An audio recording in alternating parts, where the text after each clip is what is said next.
السلام علیکم 30 مئی 2024 کو آپ یہ ویلاگ دیکھ رہے ہیں۔ آغاز کریں گے اس شخص سے، یہ جو فتح کا مکہ لہراتے ہوئے عدالت سے باہر نکل رہا ہے۔ آپ کو معلوم ہے کیوں؟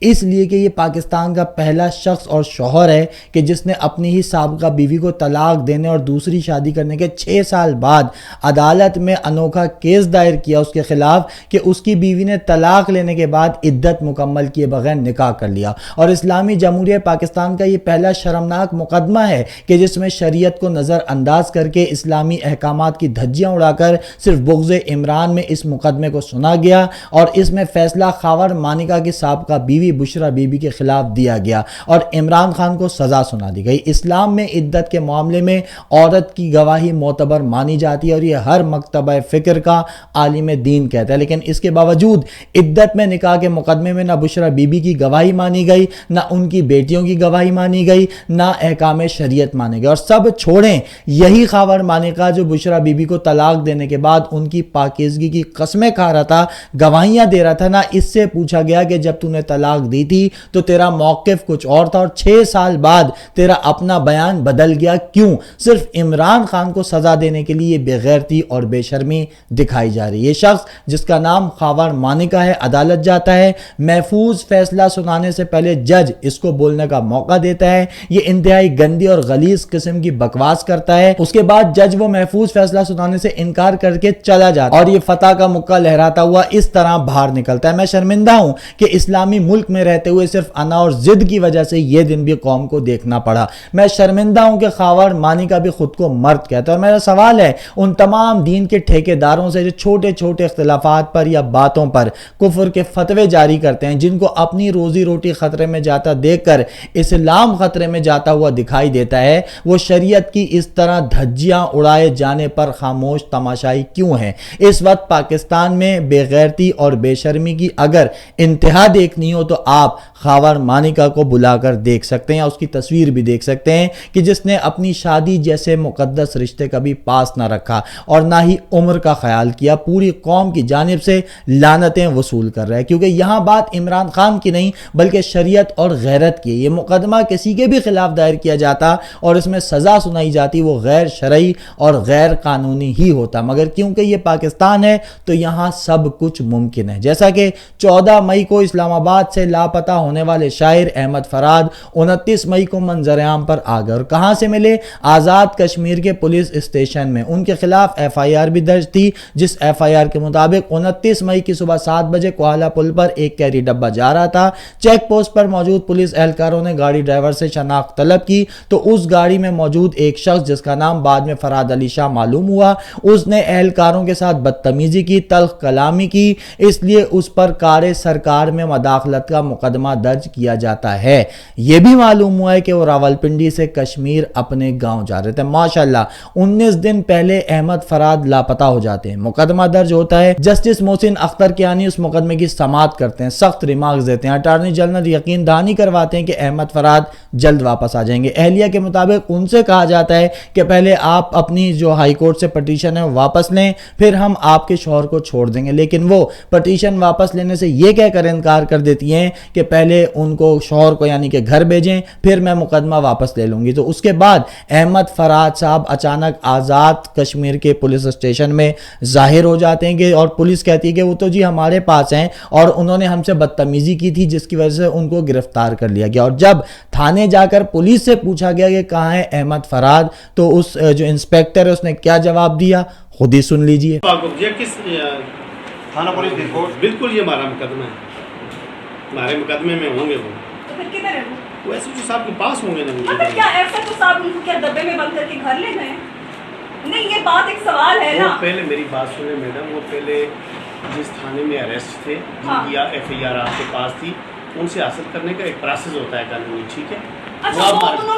مطلب تھانے میں کوئی جیل وغیرہ تو ہے نہیں، اس لیے اگر کوئی شخص جرم کرتے ہوئے گرفتار کیا جاتا ہے تو ایس ایچ او صاحب آفس سے جاتے وقت اس مجرم یا ملزم کو اپنے ساتھ گھر لے جاتے ہیں، وہاں اس کی خاطر تواضع کرتے ہیں اور صبح آفس آتے ہوئے تھانے لے کر آ جاتے ہیں۔ پاکستان میں جو سب سے زیادہ سیاسی اور کرپٹ ادارہ ہو چکا ہے میری نظر میں وہ پولیس کا ہے۔ ان پولیس والوں نے خود کو اور اپنے ادارے کو اتنا بدنام کر لیا ہے کہ چاہے خسرے ہوں، فوجی ہوں یا عام آدمی، جب موقع ملتا ہے جہاں جہاں ملتا ہے ان کو نہیں چھوڑتا, جو کچھ نہیں کر سکتا بیچارہ وہ بد دعائیں دیتا ہے. کیوں اتنی ذلت یہ پولیس والے اپنے سر لے رہے ہیں؟ کیوں اپنے ادارے کو کوڑے دان بنا دیا کہ جس میں کبھی سیاستدان اپنا کچرا پھینک جاتا ہے, کبھی کوئی اور اپنا گند سر سے اتار کر کسی بھی تھانے میں پھینک جاتا ہے. جتنی سیاسی گرفتاریاں کرتی ہے پولیس کرتی ہے, چادر چار دیواری کا تقدس پامال پولیس کرتی ہے, رشوت پولیس لیتی ہے, 9 مئی کے مقدمات میں غیر قانونی گرفتاریاں کرنے کے لیے پولیس آگے آ جاتی ہے, جلسے جلوس پولیس رکواتی ہے, لوگوں پر تشدد پولیس سے کروایا جاتا ہے, لاپتہ افراد کا معاملہ گلے پڑنے لگے تو اس کو بھی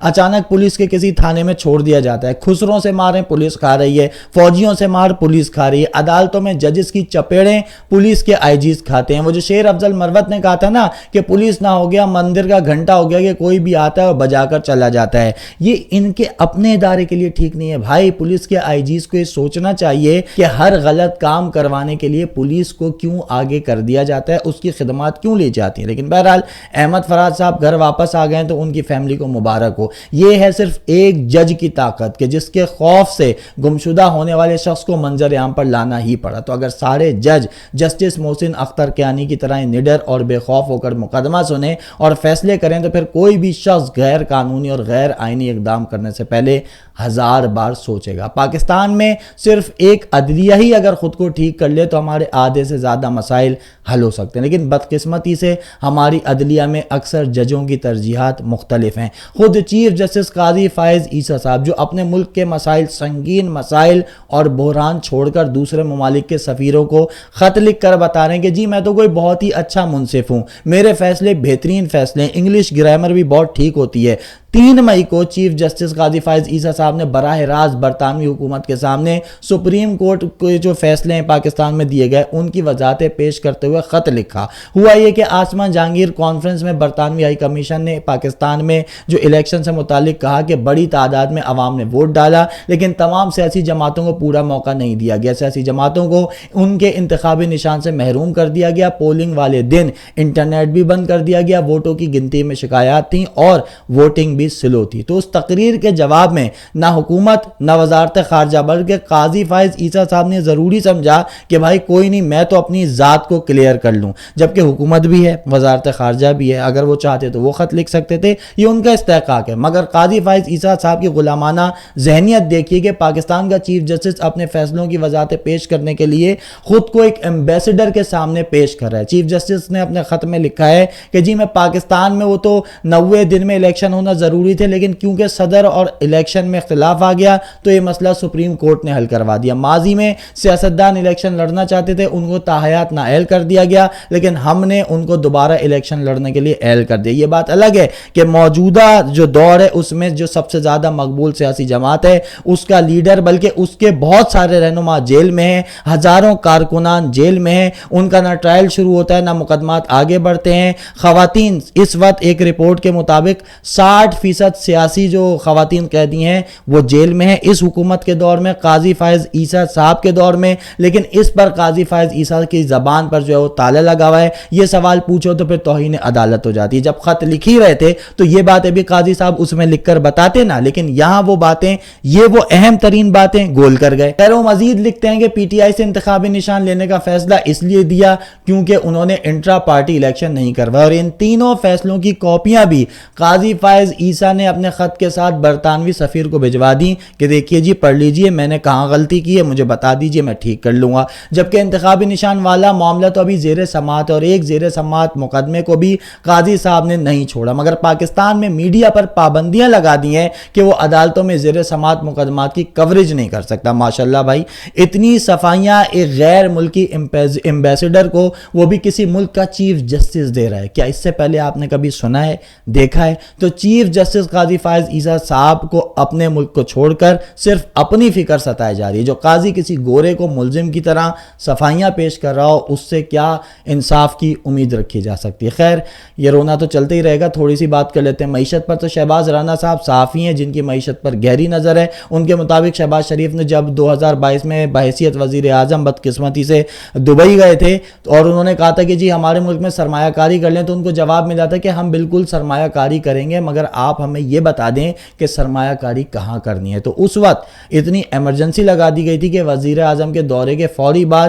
جو لاہور میں ایک میٹنگ رکھی گئی تھی جس میں بتایا گیا تھا کہ متحدہ عرب عرب امارات سے کوئی سرمایہ کاری آ رہی ہے، لیکن وہ آج تک نہیں آئی۔ اسی طرح سعودی عرب میں جب محمد بن سلمان سے ان کی ملاقات ہوئی تھی تو محمد بن سلمان نے بھی کہا تھا کہ ہم 5 ارب کی سرمایہ کاری کر دیں گے، لیکن اس کے بعد سے آج بھی جب شہباز شریف دوبارہ وزیر اعظم بنے تو بڑی کوششیں جاری ہیں کہ سرمایہ کاری کسی نہ کسی طرح پاکستان آ جائے، مگر ابھی تک صرف یہ زبانی اور کلامی باتیں، کوئی تحریری معاہدہ سامنے کسی بھی ملک کے حوالے سے نہیں آیا کہ جی وہ فلاں پاکستان کے سیکٹر میں جو ہے وہ سرمایہ کاری کرے گا۔ اور یہ سرمایہ کاری اس وقت حکومت کے لیے بہت ضروری ہے، کیونکہ اگر ایسا نہ ہوا تو IMF کے سخت ترین معاہدے کے ساتھ ملک چلانا مشکل ہو جائے گا۔ لازمی سی بات ہے، قیمتیں بڑھیں گی، ٹیکس زیادہ لینا پڑے گا، بجلی کے بل اور گیس کی قیمتوں میں اضافہ ہوگا تو بہت مشکل ہو جائے گی۔ اور اس نازک صورتحال میں اچانک شہباز شریف نے جو 28 مئی کی چھٹی دی، اس سے قومی خزانے کو $3.1 بلین سے دگنا نقصان ہوا ہے۔ یہ میں نہیں کہہ رہا بلکہ جیو کی رپورٹ ہے کہ ایک عام چھٹی سے قومی خزانے کو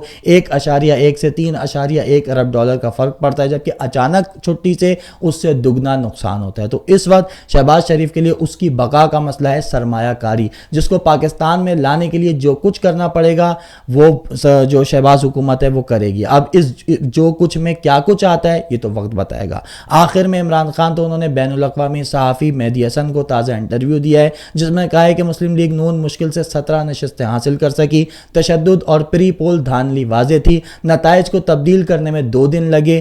آپ اپنے چینل پر فارم 45 کی چھان بین کریں گے، ٹھیک طریقے سے دھاندلی بھی نہیں کر سکے۔ فرض ادا کر رہا ہوں، کوئی پچھتاوا نہیں، اللہ نے مجھے پیسے سے لے کر شہرت تک سب دیا، میں مقبول ہوں۔ تو وجہ یہ ہے کہ لوگ جانتے ہیں کہ میں کبھی جھوٹ نہیں بولوں گا، مجھے کوئی خرید نہیں سکتا، کبھی نہیں جھکوں گا۔ جنرل باجوہ نے مقامی اور عالمی سطح پر جھوٹ پھیلایا، جھوٹی داستانیں تیار کی، سب کچھ ایکسٹینشن کے لیے تھا۔ زندگی کی سب سے بڑی غلطی باجوہ پر اعتماد کرنا تھی، وہ جمہوریت اور پاکستان کو ہونے والے نقصانات سمجھنے میں ناکام رہے۔ میں ڈیتھ سیل میں ہوں کیونکہ اسٹیبلشمنٹ اور سیاسی رہنماؤں پر تنقید کرتا ہوں، قید تنہائی میں بنیادی حقوق سے محروم ہوں۔ یہ نفسیاتی حربے استعمال کر کے مجھے توڑنا چاہتے ہیں، لیکن میرا اللہ تعالیٰ پر پختہ یقین ہے، مضبوط رہتا ہوں اور اپنے آپ کو ذہنی طور پر تیز رکھنے کے لیے ورزش اور کتابوں کا مطالعہ کرتا ہوں۔ یہ تھا عمران خان کا دیا گیا تازہ انٹرویو۔ اب صرف 1 منٹ کے لیے یہ سوچ لیں کہ عمران خان کی جگہ مہدی حسن کو اگر نواز شریف جیل میں ہوتا اور انٹرویو دیتا تو اس انٹرویو میں کیا کہتا کہ مجھے یہاں پر مچھر بہت کاٹتے ہیں، اے سی کی کولنگ کم ہے، ٹی وی میں اسٹار پلس نہیں آتا، موبائل میں سگنل نہیں آتے، ویسے تو کھانے میں پورا پاکستان پسند ہے، لیکن اگر جیل میں نہاری اور پائے وہ بھی گھر کے مل جائیں تو کیا ہی بات ہے۔ بواسیر کا علاج ناممکن ہو چکا ہے، چلتے پھرتے ہارٹ اٹیکس آتے ہیں۔ کل ہی مریم ملنے آئی تھی تو اس کی کسی بات پر ہنسنے لگا تو مریم نے کہا کہ باؤ جی یہ آپ ہنس نہیں رہے بلکہ آپ کو ہارٹ اٹیک ہوا ہے۔ ہر دوسرا شخص اسرائیل اور ہر گڑا قبر نظر آتا ہے۔ کل جیل میں ٹہل رہا تھا تو سامنے مالی مجھے گورکن لگنے لگا، ایسا لگ رہا تھا کہ جیسے وہ درخت لگانے کے لیے نہیں بلکہ مجھے دفنانے کے لیے گڈھا کھود رہا ہے۔ کھانسی کے ساتھ ٹٹی بھی نکل جاتی ہے۔ میرا علاج بھلے برمودا ٹرائی اینگل میں کروا دو یا پھر چاہو تو مجھے یاجوج ماجوج کے علاقے میں پہنچا دو، میں ان کے ساتھ دیوار چاٹنے کو بھی تیار ہوں، لیکن بس میری ضمانت کرا دو۔ عمران خان کے خلاف شیطان سے بھی اتحاد کر لوں گا، وہ تو خیر کیا ہوا ہی ہے۔ ووٹ کو عزت دینی ہے یا لوٹنی ہے، بھائی جیل سے نکلنے کے لیے سب کرے گا، مگر اللہ کا واسطہ ہے کسی طرح پاکستان سے باہر بھجوا دو۔ یہ ہوتا نواز شریف کا جیل سے ممکنہ انٹرویو، جو مجھ سمیت ہر نون لیگی جانتا ہے بھلے نہ مانے۔ یہ ہے وہ بنیادی فرق جو لیڈر اور اسکریپ کے مال میں ہوتا ہے۔ لیڈر ذات کو بھلا کر پوری قوم کا سوچتا اور کہتا ہے، جبکہ نواز شریف جیسے جعلی سیاستدان ہر بار قوم کو چھوڑ کر ترلے کر کے فرار ہو جاتے ہیں۔ تو یہ تھا آج کا پروگرام، پسند آیا تو شیئر ضرور کیجیے گا۔ اگلی ویڈیو تک اجازت دیجیے، پروگرام تھوڑا لیٹ ہو گیا اس کے لیے معذرت۔ اللہ حافظ۔